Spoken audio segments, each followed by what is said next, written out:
By now you've discovered that this is a very flexible course and you have a lot of options. But to explain those options, there's a lot of writing and therefore at your end, a lot of reading. It might help for me to make a video here to explain your options to you. So I'd rather give you the options than not give you the options just because it's complex. Try to follow along with this and see if you understand the video, it's fine. If you read it and you understand it, great. If you don't, send me an email and I'll explain it via email, or you could even call me on the phone and I'll explain it. Here's what's kind of complex about this course. Not everybody's going to be working on the same assignment at the same time, and that's because I know that some students will take 3 or 4 weeks to read their novel, and so I'm going to give you some options to write about for the second paper that won't be about the novel. Your second paper will be about either your novel that you're reading or about a play. And we'll get into the drama unit around weeks 4 and 5 in this class. If you want, I'm going to give you the option of earning an automatic B on one of your essays if you write about a Shakespeare play. There's a reason for doing this. Normally, in a normal semester, I would tell students you get an automatic B if you go and see a live play, or you get an automatic A on one paper if you go and see a Shakespeare play. And more than half of my students took me up on that because really, when it comes to it, in theater, experiencing it live is so much better than just reading the script. You can't do that right now because of the whole pandemic situation. The entire Shakespeare Festival in Oregon has been shut down. There are no local productions of plays going on in Reading or Chico or anywhere nearby.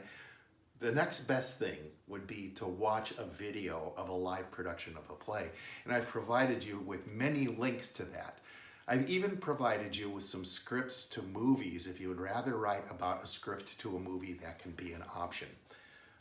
But I'm not going to give an automatic B to anybody who just writes about a movie or any play. I will this semester give an automatic B to somebody who writes about a Shakespeare play. So if you're running out of time for the second essay, go ahead and watch a Shakespeare play.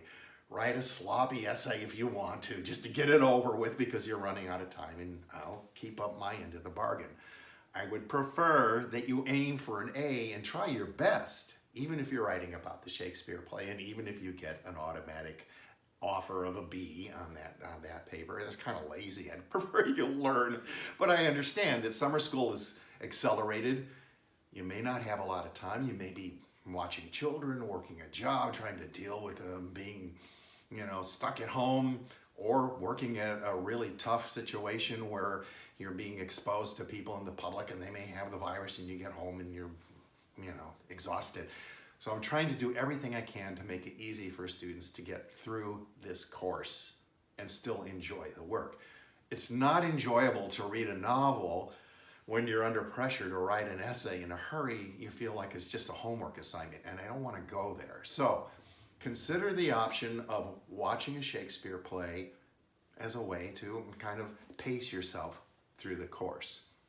Go ahead and read my explanation because it might be better than this little video that I just made, but I think the idea is clear. Essay number 2 will either be about a novel or a play. Essay number 3 will be about the other one. So if you wrote about a novel in essay number 2, in essay number 3, write about a play, or flip it around. If you wrote about a play in essay number 2, when you get to number 3, write about wrote about a play first, write about the novel second. You get it, okay? You still have to write one essay about a novel and one essay about a play this semester. It's your choice what order you do them in. The 4th paper will be about poetry or poetry and song lyrics. We'll get to that much later, but for right now, I think you understand your option for paper number 2.